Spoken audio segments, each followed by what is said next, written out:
nós já estamos de volta e o nosso assunto agora é saúde. Pois é, nós vamos falar de doenças respiratórias, que são consideradas, de uma forma geral, um dos maiores problemas de saúde no mundo, gente.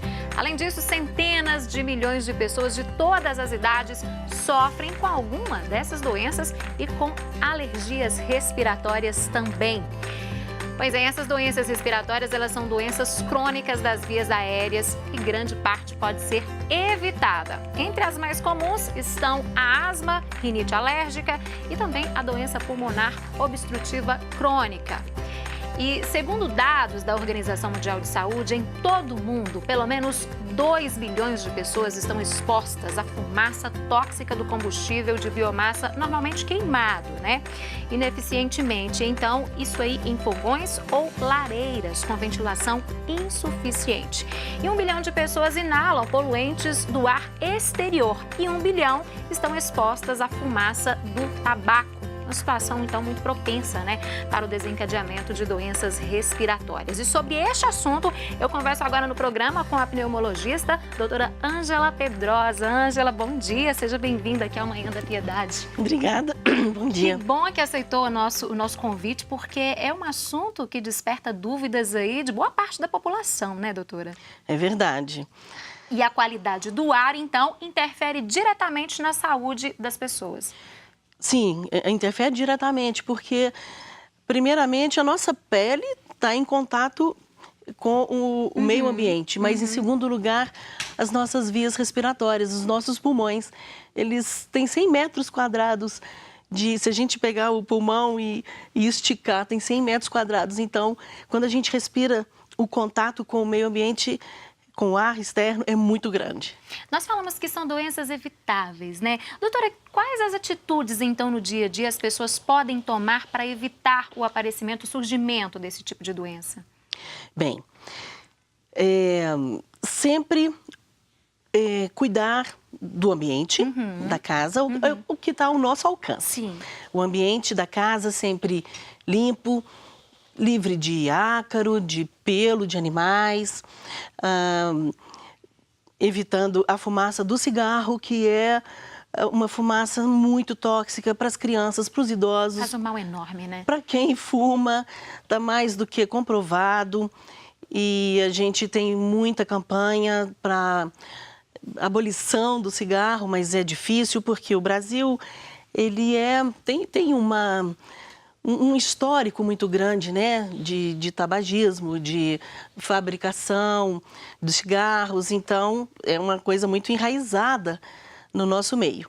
Mas a gente precisa evitar o tabagismo ao máximo pela inalação de quase 4.000 substâncias quando o cigarro é queimado. E prejudicial, tudo isso muito prejudicial, né? Aquilo é inalado, vai irritando os brônquios, irritando os pulmões, as vias aéreas, nasais, de adulto, de criança, de todas as idades, e propicia a ter doenças, inicialmente virais, depois vem as bactérias, e aí a pessoa desenvolve doenças graves, que podem vir a ser bem graves, né? Fora quando a pessoa já tem aquela propensão, né? Já tem aquele componente genético, e aí os cuidados devem ser redobrados? Os cuidados devem ser redobrados, um acompanhamento eventual ao médico, porque temos medicamentos para prevenção de asma, prevenção de rinite alérgica, prevenção, né, da bronquite.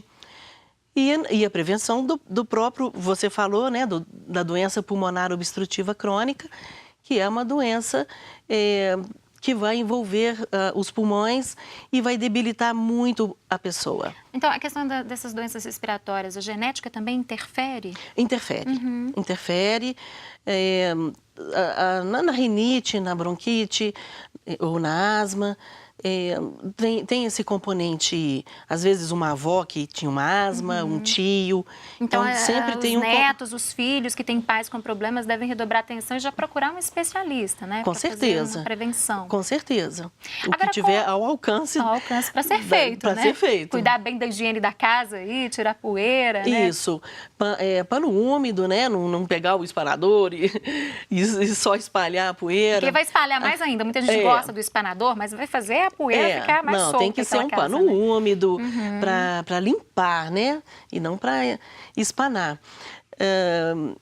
Então, sempre ter esses cuidados com animais, bichinhos de pelúcia. Pois é, a criançada adora um bichinho de pelúcia, mas tem que ter cuidado, né? Tem que ter cuidado, afastar durante o sono, não é? Arejar sempre o quarto. E tem as vacinações para evitar as doenças, as vacinações contra a gripe, as vacinações contra a pneumonia, né? Evitar aglomerações. Em dias frios, evitar fechar a janela com todo mundo gripado dentro. E as pessoas têm, querem se proteger do frio, fecham janelas, portas, até cortina em alguns casos, né? E fica ali todo mundo fechado. Todo mundo fechado, aí um espirra e vem e vai só propagando, né? Vai só propagando. Agora, doutora, a Organização Mundial de Saúde diz que algumas doenças respiratórias estão entre as causas mais comuns de mortes no mundo, né?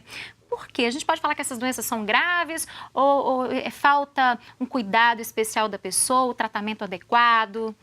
Tudo isso. Às vezes a pessoa não dá o devido valor àquela doença que ela tem. Acha que é simples? Acha que é simples. Já tenho isso mesmo, já estou acostumado com isso, já estou acostumado com essa tosse. Então, às vezes, aquilo vem uma infecção mais grave e, de repente, a pessoa tem uma crise mais forte e, às vezes, pode não dar tempo, né? Uma crise de espasmo dos brônquios, onde os brônquios podem se fechar, um laringoespasmo, onde a laringe pode se fechar. Então, são pontos, assim, gravíssimos que podem levar, sim.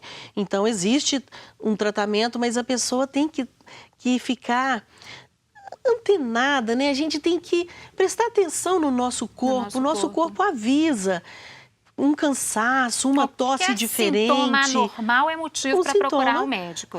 Para prestar atenção, uma febre, não é? Então, as pessoas muitas vezes têm aquela rinite, mas às vezes estão desenvolvendo uma sinusite, e de uma sinusite às vezes desenvolve uma pneumonia.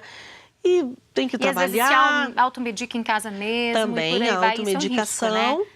Automedicação, e quando vê, às vezes já tem uma pneumonia instalada, né? Então, pneumonia é sempre uma doença grave que pode vir a ser fatal. A asma também e o enfisema também, porque abaixa a oxigenação, diminui a troca gasosa, porque não tem o oxigênio não consegue ir para onde deveria estar sendo, porque ele é inalado, depois ele é transportado para o sangue e às vezes isso vai diminuindo e aí a pessoa pode ter um estado grave.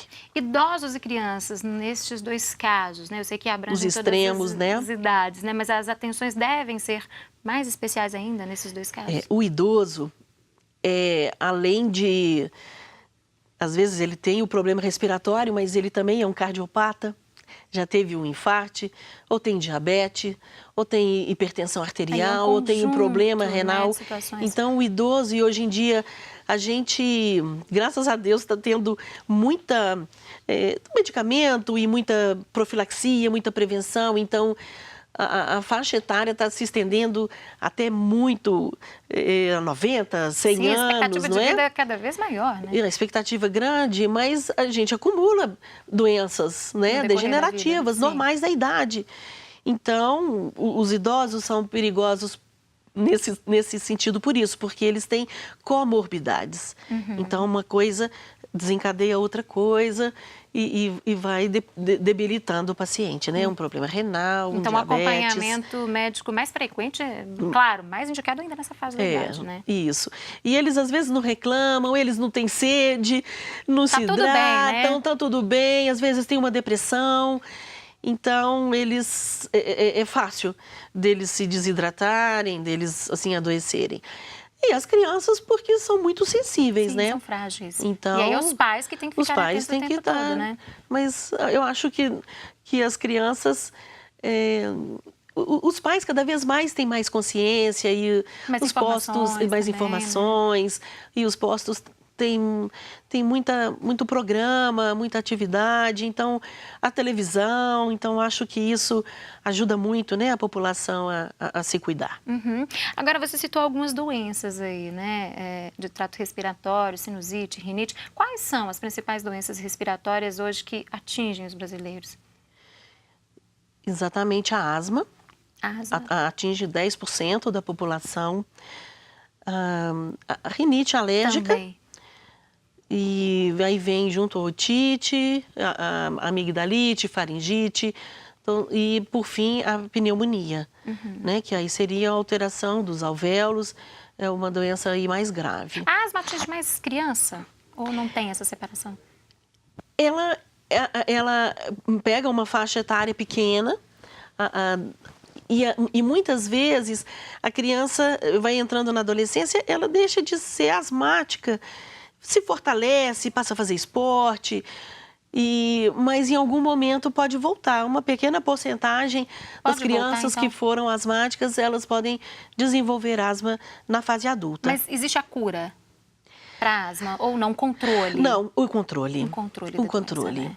Que aí é feito um acompanhamento permanente. Com medicamentos, um controle, com estilos de vida e, por exemplo, fazenda. Às vezes a gente pensa que a fazenda é o ar puro, mas a natureza, mas tem ou às vezes a fazenda é antiga, do avô, tem mofo.